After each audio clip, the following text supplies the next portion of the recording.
Já estamos ao vivo, aguardando a entrada de algumas pessoas. Mais 4 minutos e nós estaremos no ar com a nossa live.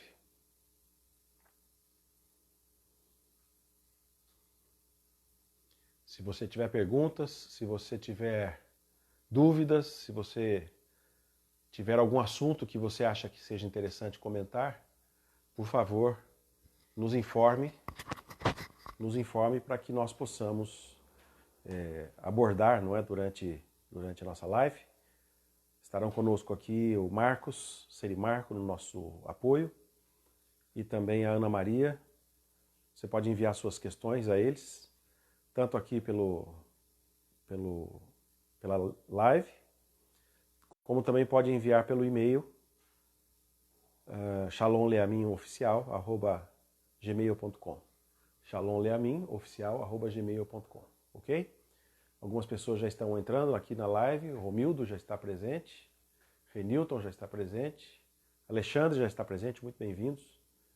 Vamos aguardar mais um instante até que os demais participantes entrem ao vivo, ok?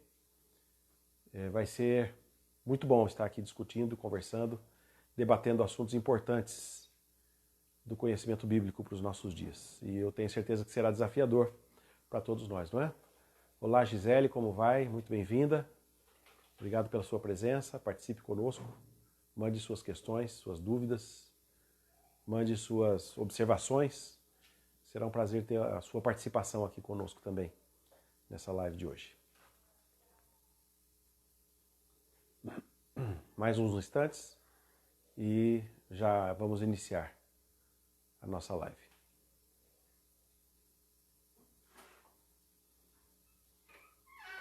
Marcos, bem-vindo.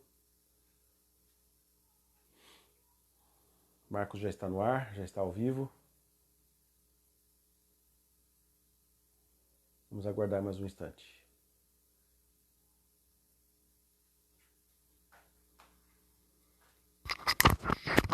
Ana.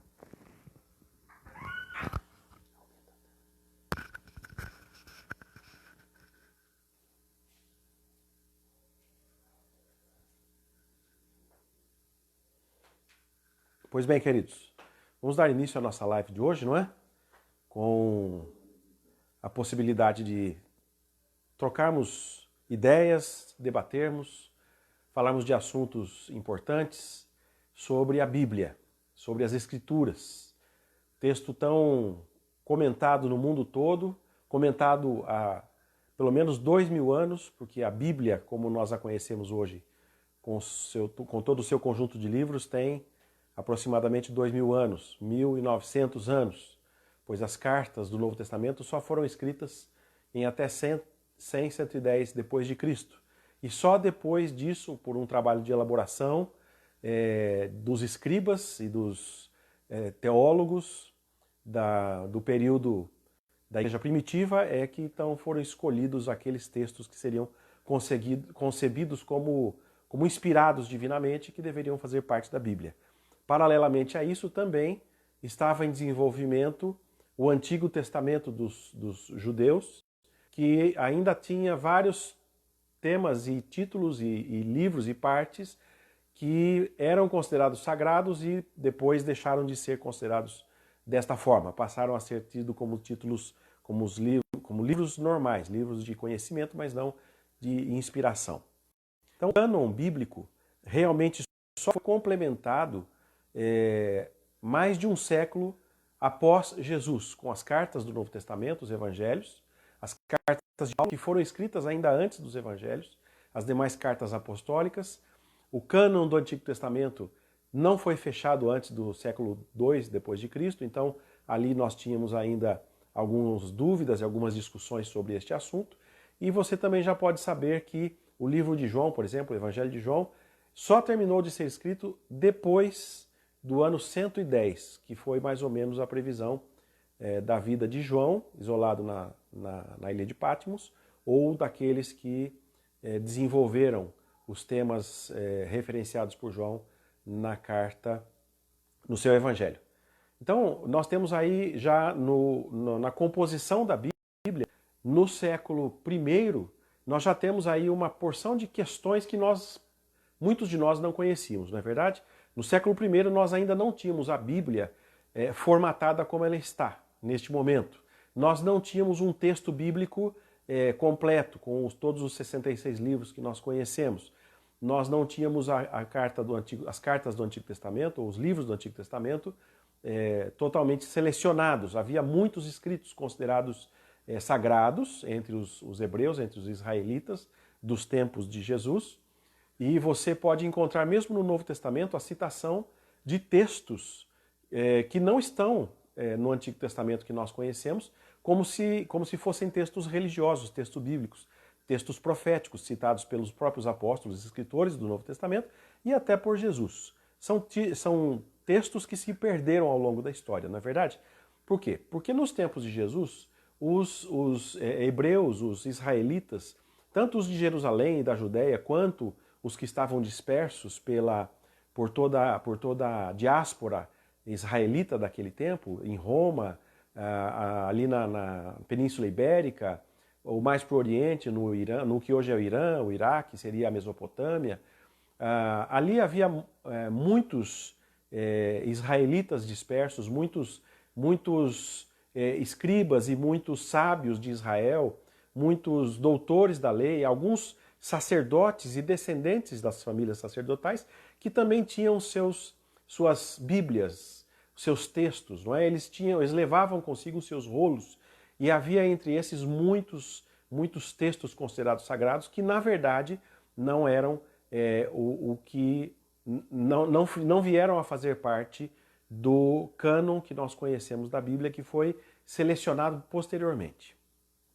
Então aí nós já temos uma série de ideias que nós podemos colocar no nosso imaginário como fatores importantes que nós devemos considerar ao pensar em Bíblia, ao pensar em Antigo e Novo Testamento. Temos que pensar o que Paulo tinha em mente quando ele diz: toda a Escritura é divinamente inspirada, ou, em outra versão, toda a Escritura divinamente inspirada é útil. Essas duas versões desse texto de Paulo fazem muita diferença quando nós pensamos em como e quem fez a seleção dos textos que nós consideramos sagrados hoje, inspirados, que estão nas nossas Bíblias comuns dos nossos dias. Pois bem, queridos, estamos aqui hoje para debater sobre a veracidade da Bíblia, ou sobre aqueles temas polêmicos da Bíblia, continuando falando sobre esse assunto, um assunto muito importante para nós que queremos entender a verdade, queremos conhecer a verdade e queremos compreender com clareza as Escrituras, não é? Falamos aqui na semana passada, último sábado, às 16 horas, que há muitos temas controversos na Bíblia e também temos, só no Novo Testamento, cerca de 30 mil itens ou 30 mil pontos controversos que se encontram ali em dúvida a respeito de sua originalidade no texto bíblico. Quero citar aqui alguns basicamente para você. Um texto muito polêmico, que é debatido hoje com muito ardor emocional no nosso meio, na igreja, é o texto de Paulo em 1 Coríntios, que ensina que a mulher deve estar calada na igreja. Olha só, a mulher esteja calada na igreja. Isso foi dito por Paulo, ou pelo menos foi escrito no livro de Coríntios, que é uma carta de Paulo, atribuída a Paulo, ou adicionada a Paulo, né, depois da escrita da sua carta. E esse texto, especificamente, a mulher esteja calada na igreja, não permito que a mulher ensine na igreja, e neste formato também aparece na carta a Timóteo, é uma contradição em relação ao que se encontra em Gálatas. Pois em Gálatas, Paulo escreve que não há diferença entre judeus, gregos, escravos e livres, enfim, não há diferenças, e não há também diferença entre homem e mulher, pois todos somos iguais em Cristo Jesus. Aí nós temos um ponto de conflito.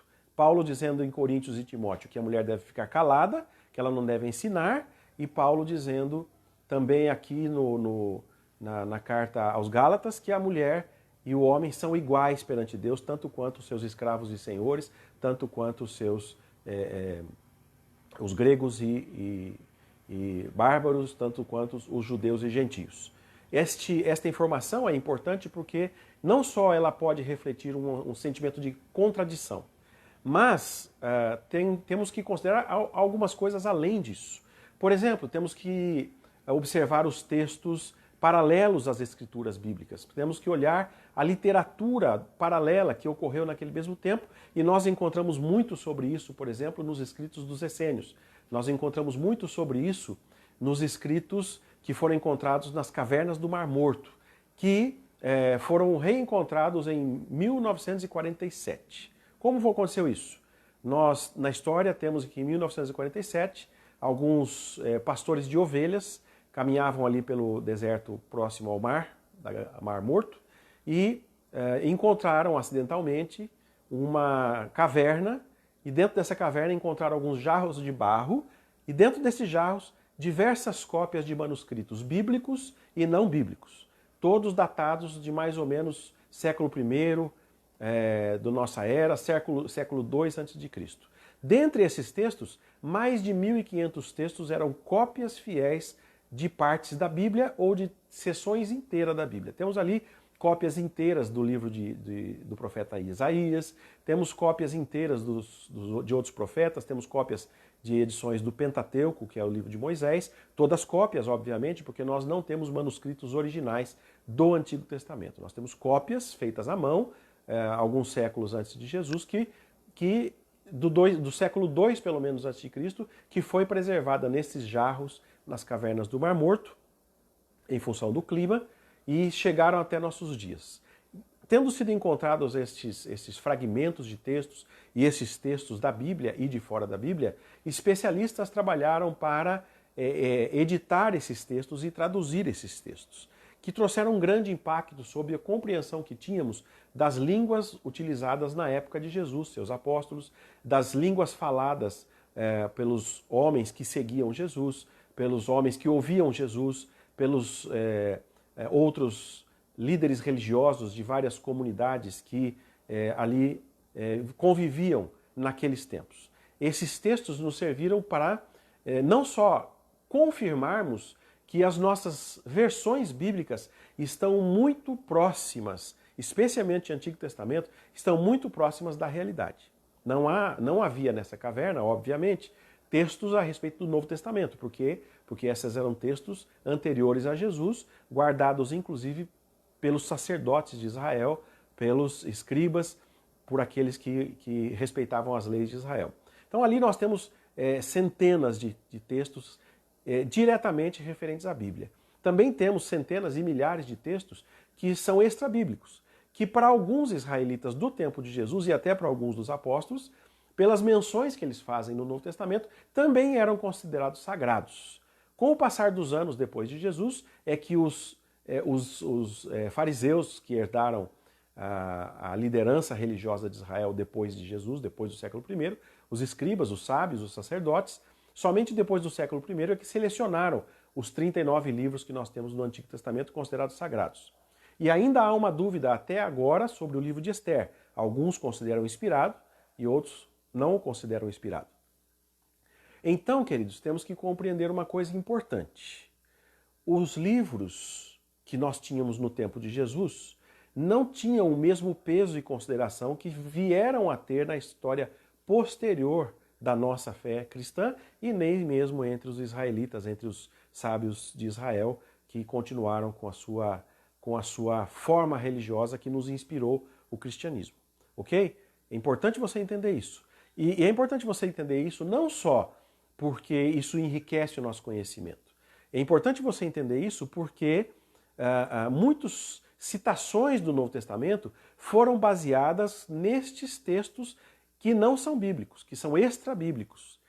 E os próprios apóstolos, o próprio Jesus citou algumas coisas e até versões do Antigo Testamento que não estão exatamente iguais às que temos no nosso Antigo Testamento de hoje, com certeza porque havia outras versões desses textos do Antigo Testamento, mas havia um conhecimento maior de textos sagrados pelos israelitas que dava a eles a oportunidade de conhecer muito mais do que nós podemos conhecer hoje sobre os textos sagrados. Se você ler, por exemplo, o autor Flávio Joséfo foi um historiador israelita do primeiro século que esteve em Roma e escreveu uma versão da Bíblia e uma versão da história de Israel para os imperadores romanos. O que acontece ali? Flávio Joséfo cita muitas coisas comuns à linguagem do Novo Testamento e também cita textos do Antigo Testamento, versões inteiras da Bíblia do Antigo Testamento, e cita outros autores que nós não conhecemos, que participaram desta riqueza de conhecimento que foi escrita naqueles tempos. Então, temos que mudar algumas posturas e paradigmas aqui, não é verdade? Veja só, os israelitas do tempo dos apóstolos que escreveram o Novo Testamento tinham muitos outros conhecimentos e livros e textos e referências e até comentários teológicos sobre a Bíblia deles mesmos que nós não temos. Estavam em grande profusão a produção de textos do chamado Talmud, que são comentários do Antigo Testamento, também traduzidos para o grego. Então olha como é efervescente a atividade literária dos tempos dos apóstolos. Não é à toa que nós temos uma série de palavras diferentes, temos uma série de ideias que se misturam aí nesses textos, não é? Veja só a riqueza das coisas. Até aqui nós estamos só falando da produção de textos que circulavam naquele tempo, considerados textos inspirados, que Paulo conhecia, que Pedro ouvia, que Mateus, Lucas com certeza ouviram. Lucas era um intelectual, historiador, médico, né? Todo judeu daquele tempo estudava profundamente nas sinagogas, lia desde pequeno as Sagradas Escrituras, ouviam os ensinos nas sinagogas, nas casas. Na igreja não era diferente, as igrejas eram nas casas e os mesmos mestres que ensinavam no templo também ensinavam nas casas, porque havia ali grupos diversos. Havia os essênios, havia os fariseus, havia muitos grupos religiosos que circulavam naquele tempo. E dentro destes mesmos grupos, muitos acreditavam em Jesus e muitos não aceitavam Jesus como Messias. Então, isso é só uma introdução da realidade textual do tempo de Jesus. Não admira que nós tenhamos hoje, principalmente no Novo Testamento, que era um texto menos elaborado, uma série de informações que muitas vezes não parecem claras para nós. A riqueza de textos, a riqueza de informações com as quais os apóstolos lidavam, Paulo principalmente, o maior escritor do Novo Testamento, e também o maior intelectual do Novo Testamento, nós vemos aí porque que há muitas ideias que precisam ser melhor compreendidas, ok?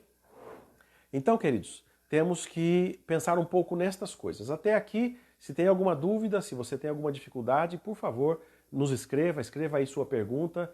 Estou vendo vários nomes surgirem aqui na tela, várias pessoas participando aqui da nossa live. Eu sei que você pode ter dúvidas, escreva essas dúvidas, mande-nos seus comentários ou suas perguntas, que, se possível, me serão passadas aqui por nossos apoiadores. E, se não for possível responder aqui, pretendo depois enviar para você uma mensagem, uma palavra, ou até abordar o tema da sua pergunta nas nossas aulas. Então aproveite.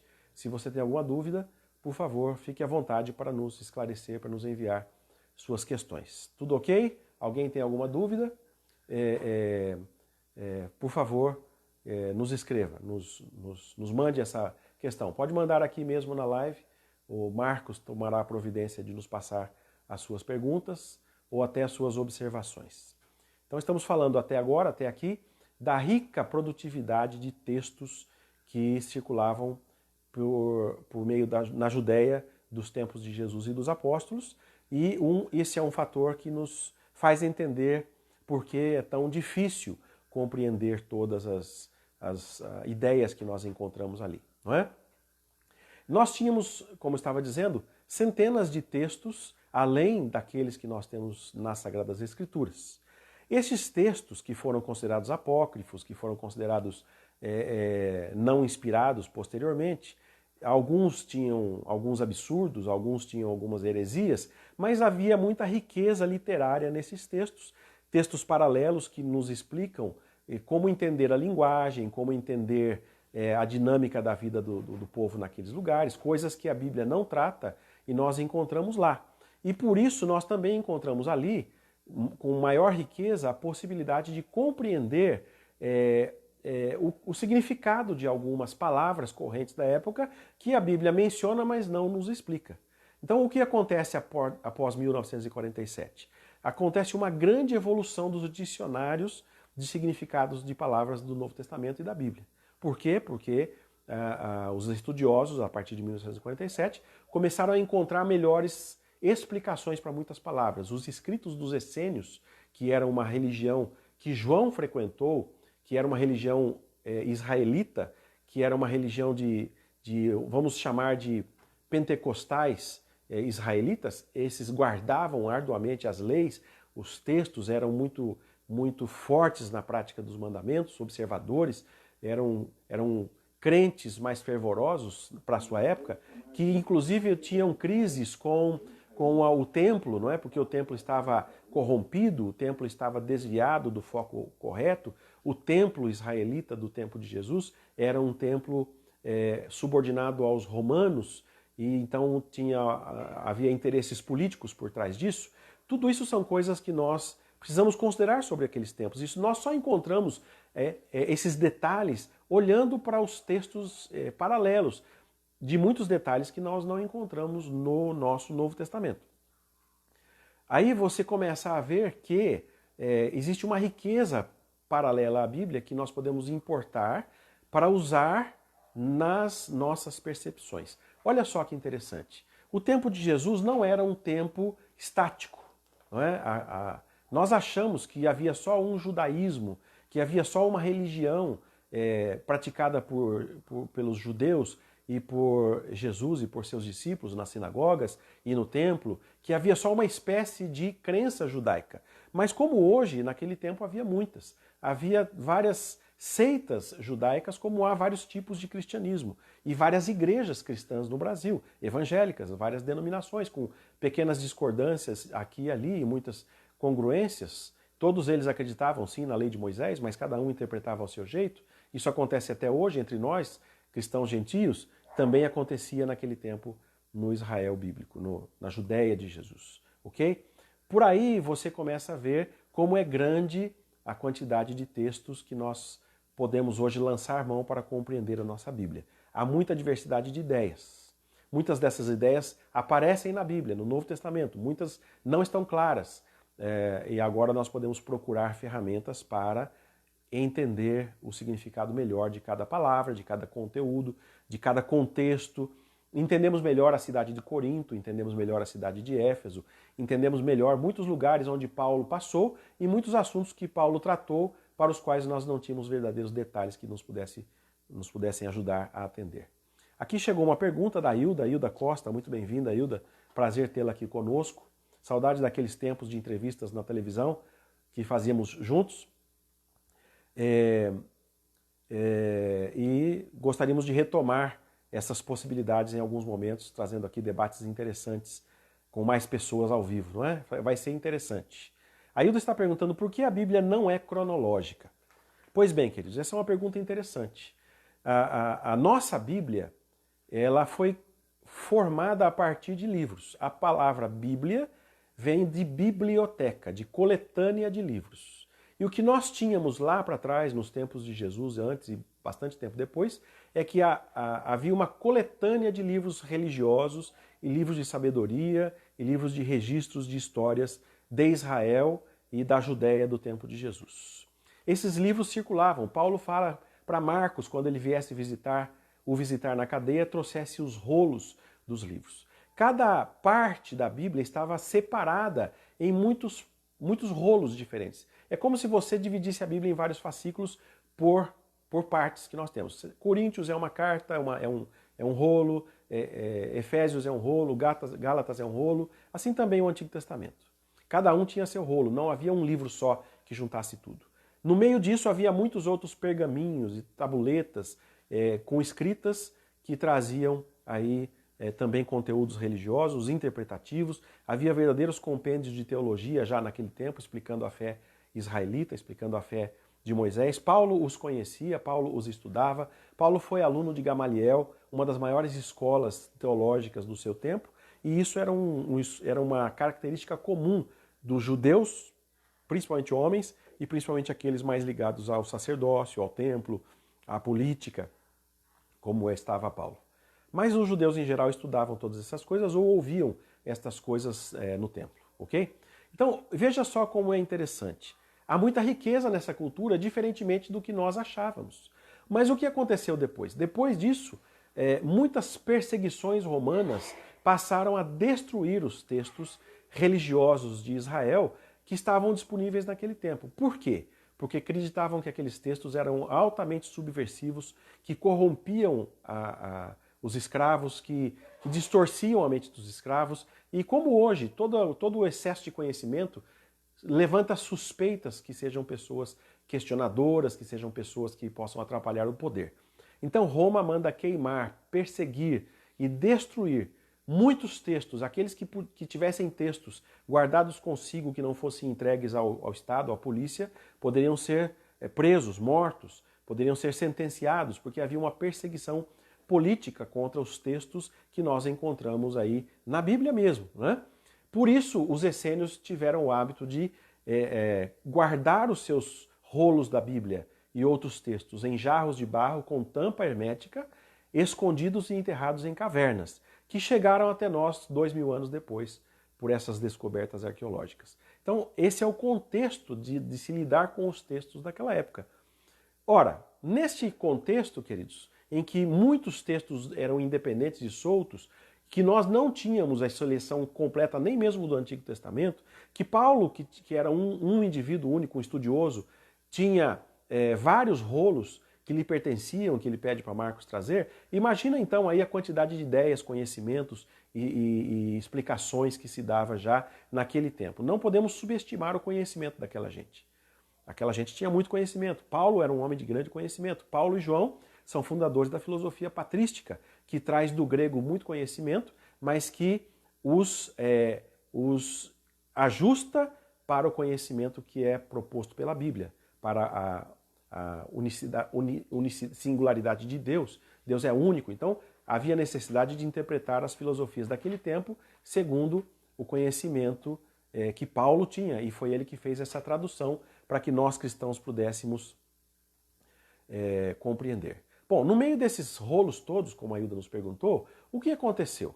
O que aconteceu foi que quando os sábios posteriores, tanto os fariseus e escribas de Israel, que selecionaram os textos do Antigo Testamento considerados inspirados, baseados em critérios científicos. Inclusive, os textos que foram selecionados do hebraico tinham que ser escritos, os textos do Antigo Testamento deveriam ter sido escritos originalmente em um hebraico refinado, reconhecido pela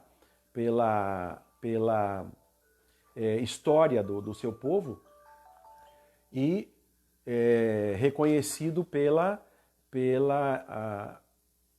entendimento de quem são os seus autores. Quem escreveu esses textos? Então, os textos do Antigo Testamento foram escolhidos com critérios científicos. Os do Novo Testamento também seguiram critérios específicos para serem escritos. Deveriam ser originais dos apóstolos, deveriam ser, pelo menos, de conhecimento dos primeiros cristãos e outras regras mais que foram utilizadas para esta seleção.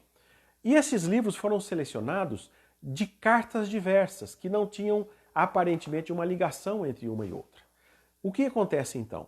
Aí, quando se resolveu selecionar esses livros que não eram colocados numa ordem, a escrita não era posta numa ordem lógica, específica, eles passaram a ser usados de maneira diversa. Os rolos ficavam em caixas, em armários, e a cada sábado ou a cada dia da leitura, ia-se ali, tomava-se um rolo, fazia-se uma leitura inspiradora.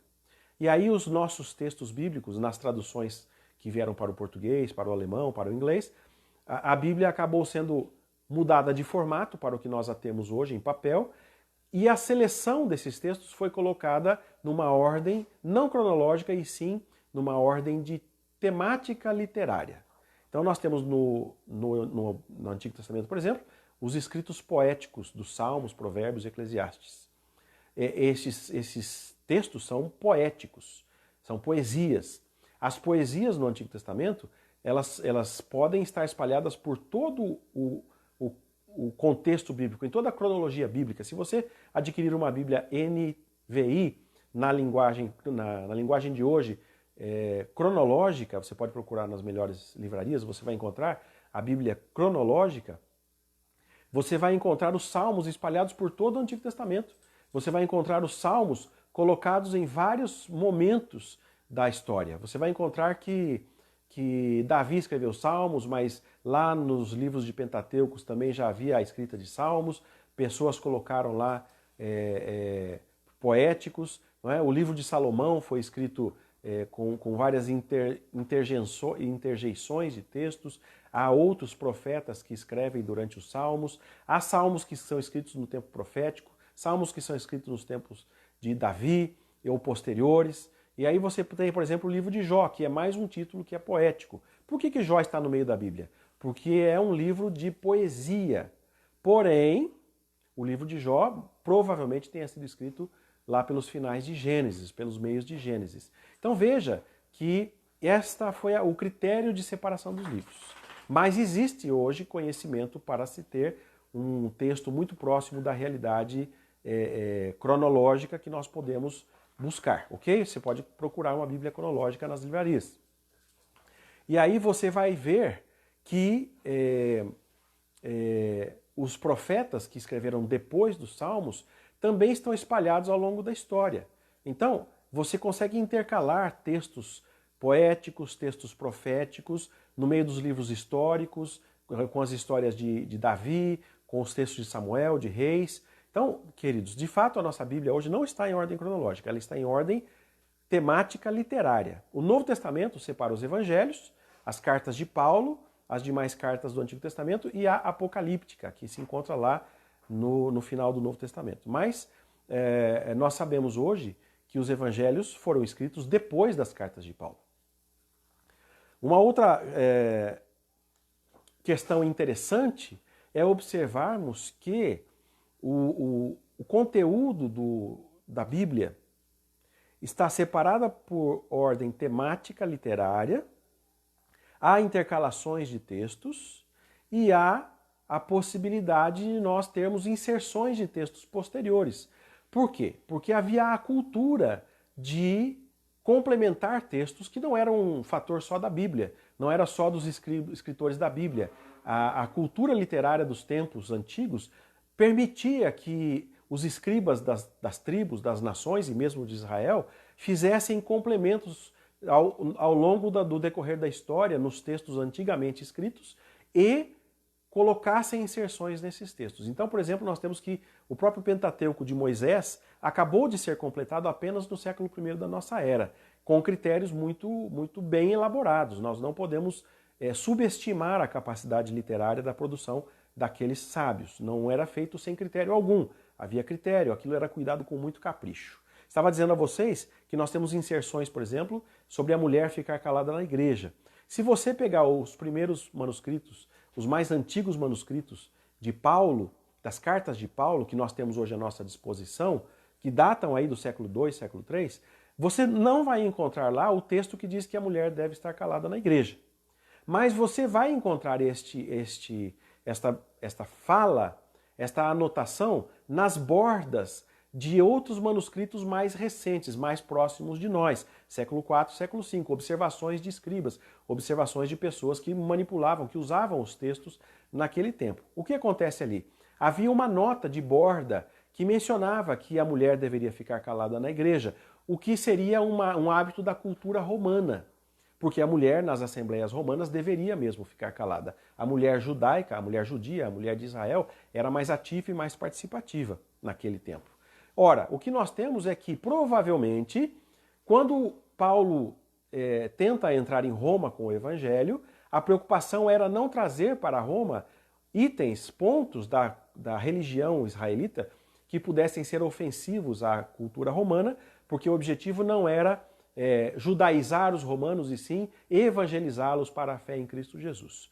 Então, muitos temas das cartas de Paulo, por exemplo, foram ajustados para uma realidade romana naquilo que não seria essencial. E esse texto acabou sendo, então, esta fala da mulher deve estar calada na igreja foi inserido ali por algum escriba, deixou de ser uma nota de borda, um rodapé, e passou a ser parte do próprio texto. E isso nós temos provas arqueológicas, disso nós temos provas arqueológicas hoje, pela observação dos próprios manuscritos mais antigos e dessa circulação dessa nota em pontos diferentes das páginas de um manuscrito para o outro, ok? Então entenda que esta já é uma questão importante, esse tipo de manuseio do texto, que não era uma coisa marginal e criminosa como nós tratamos hoje, era uma realidade naquele tempo, e não só com a Bíblia. Então, isso não descredencia, não desabona.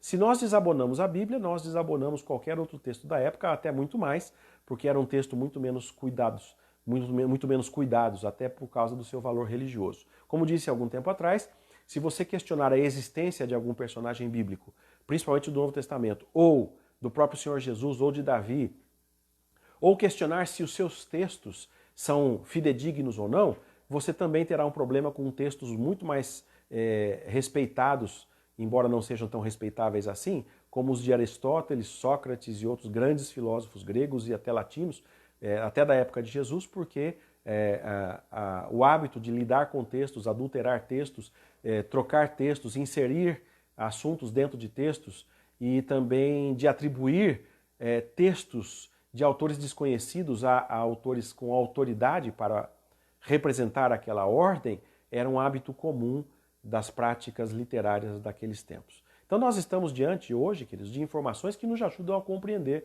por que muitas coisas das nossas Bíblias parecem um pouco deslocadas. Mas hoje já é possível você colocar cada coisa no seu lugar e ter uma compreensão muito melhor da Bíblia e muito mais segura do que de qualquer outro texto. Se há alguma dúvida a respeito da Bíblia, muito pior é com relação aos outros textos, ok? Nós temos inserções até de ideias de Aristóteles, por exemplo, dentro do contexto de Paulo, que fala sobre a submissão da sociedade ao patriarca. Esse era um hábito romano, não é? E Paulo tenta se aproximar. Por que estou dizendo isso para você, queridos? Porque além de nós termos a questão cronológica dos textos, ou seja, textos que não estão na ordem da sua produção estarem misturados, nós também temos a questão de que as cartas foram escritas de maneira independente para populações diferentes. A carta de Gálatas era uma comunidade gentílica, a carta aos romanos era para uma liderança romana também gentílica, embora houvesse ali alguns judeus. Já a carta aos hebreus provavelmente foi escrita a uma igreja composta por pessoas seguidoras da lei de Moisés, os hebreus ou os judeus. E aí o que acontece? Cada contexto tem sua condição própria, sua situação própria. Como viviam as mulheres de Gálatas?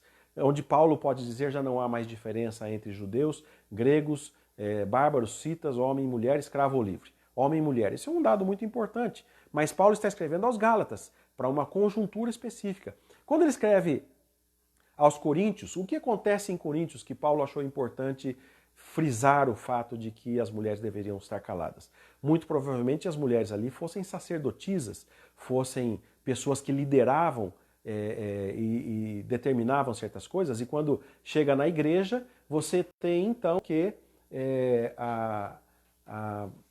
a população estranha que determinados comportamentos sejam daquela forma. Então nós temos aí que os escritos de Paulo foram tratados com esses critérios, e até mesmo tomou-se o cuidado de não causar polêmicas no meio romano, que era o império dominante no tempo de Paulo, dominante a força de armas, a força de morte, a força de crucificação, de decapitação.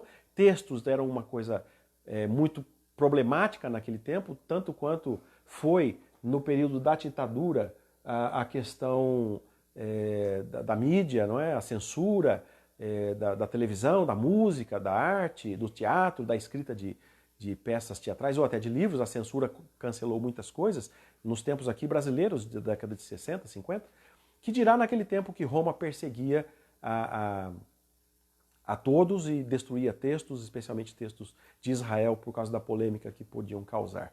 Então há muitos detalhes que nós precisamos observar quando falamos o texto não é confiável. Se o texto da Bíblia não é confiável, não há nenhum outro texto confiável na história da humanidade. Estaríamos perdendo tempo em estudar filosofia grega e outras coisas mais, porque teríamos que tratar tudo como uma grande mentira. E nós sabemos que ali tem muita coisa útil para nós. Muito mais a Bíblia. Se há alguma mudança de alguma situação na Bíblia, não é por promiscuidade, mas e sim por necessidade até política, ok? Porque o objetivo era pregar o Evangelho e não polemizar politicamente.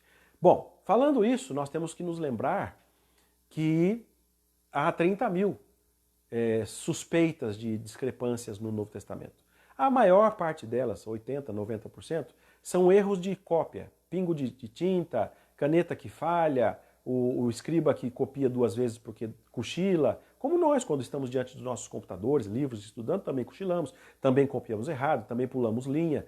E hoje já é comprovado cientificamente que há essas discrepâncias porque se pode comparar manuscritos diferentes. Muitos desses erros foram incorporados à Bíblia e estão sendo corrigidos hoje, mas são erros mínimos, erros de escrita, erros de cópia manual, não havia computadores, as cópias eram feitas à mão, à luz de vela, com tinta de pena, com caneta de pena. Então, nós temos que imaginar a luta que era a dedicação à escrita e à produção de textos que era manual, ok? Uma pequena parte dos textos, principalmente do Novo Testamento, foi ajustada a realidades politicamente necessárias, como foi o caso da carta de Paulo aos Coríntios, em um outro detalhe, 2 ou 3 versículos. E uma mínima parte foi modificada entre um manuscrito e outro, dependendo da escola cristã que detinha a cópia desses textos. Nós temos aí os gnósticos, nós temos aí os seguidores de Cipriano, nós temos aí várias escolas filosóficas que se tornaram cristãs e vários cristãos que eram filósofos, que criaram suas próprias escolas e segmentos do cristianismo, como nós temos hoje, grupos muito específicos e bem separados do cristianismo. Nós temos aí os Testemunhas de Jeová, nós temos a Congregação Cristã no Brasil, até pouco tempo atrás nós tínhamos uma separação muito grande entre os pentecostais e os protestantes conservadores, né?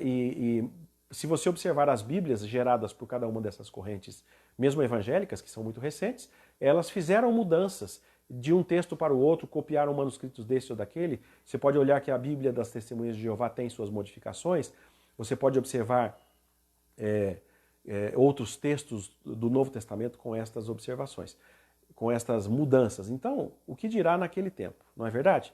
Então, queridos, nós não estamos diante de um texto, embora você possa ouvir por aí muitas bobagem a respeito do texto bíblico, nós estamos diante de um texto muito fidedigno, muito bem construído, muito bem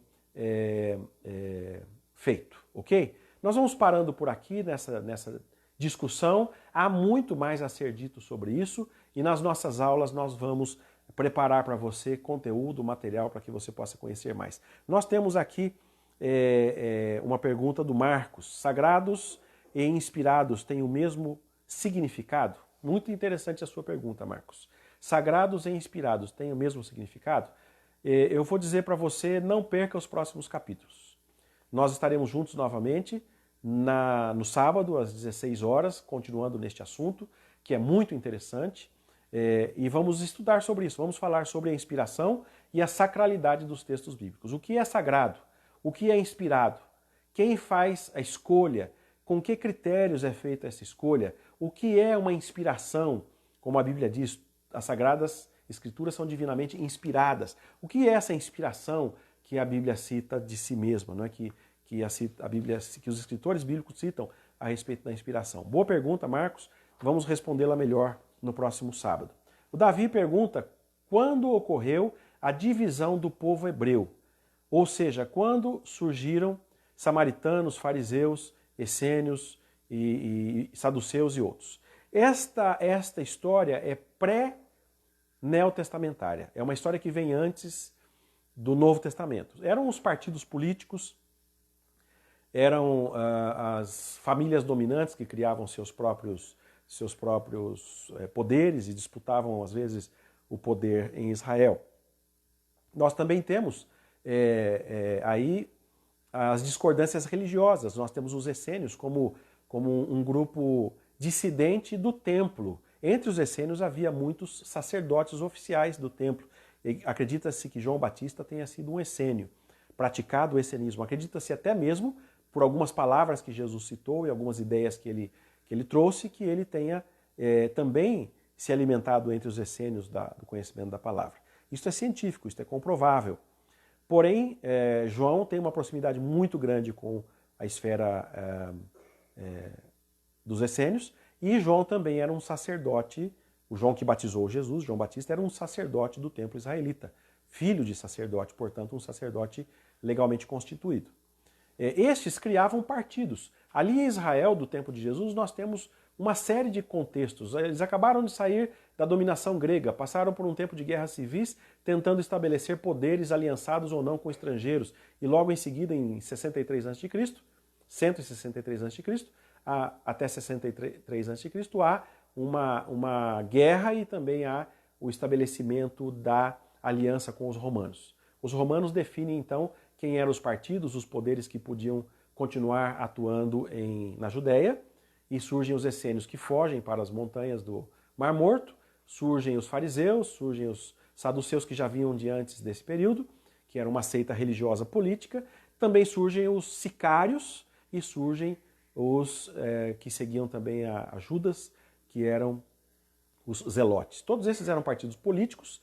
Como em Israel tudo era político e religioso, então nós podemos chamar de partidos políticos, religiosos ou seitas religiosas e políticas. Num dos nossos cursos no Instituto Shalom Leamim, nós vamos estudar a cultura do Novo Testamento, o ambiente cultural do Novo Testamento, e vamos estudar ali o que é o israelita do tempo de Jesus, o que havia na sua sociedade, como se dividiam as igrejas, as religiões judaicas, seguidoras de Moisés, no ambiente do período de Jesus e dos apóstolos, como funcionavam as sinagogas, que tipo de nomes eles davam às igrejas judaicas daquele tempo, dos judeus cristãos que seguiram a Jesus e depois de Jesus. Como eram organizadas as igrejas dos apóstolos na dispersão da igreja que ocorre pela Ásia, pela África, pelo Oriente e também pelo Império Romano, em Roma mesmo, na Itália, em Portugal ou na Península Ibérica. Então, vamos estudar, numa das matérias que vamos lançar recentemente, brevemente, a cultura judaica nos tempos de Jesus. Qual é esse ambiente? Ali você vai entender muitas coisas a respeito do Novo Testamento que você segue e com certeza vai crer mais do que já crê nele, porque é fabuloso conhecer estas coisas com inteligência, com equilíbrio, não é? Nós quando conhecemos a inteligência daquele tempo, nós passamos a ver que a nossa Bíblia tem muito mais consistência e muito mais fundamento do que nos ensinaram até esse momento.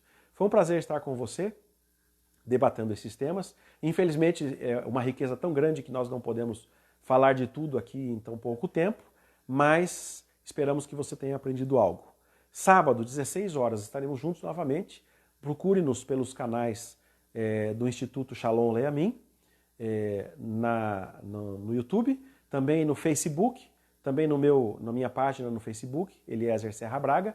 Ali você poderá conhecer muitas coisas e em breve acompanhar as nossas matérias e inscrever-se naquelas que forem interessantes para você.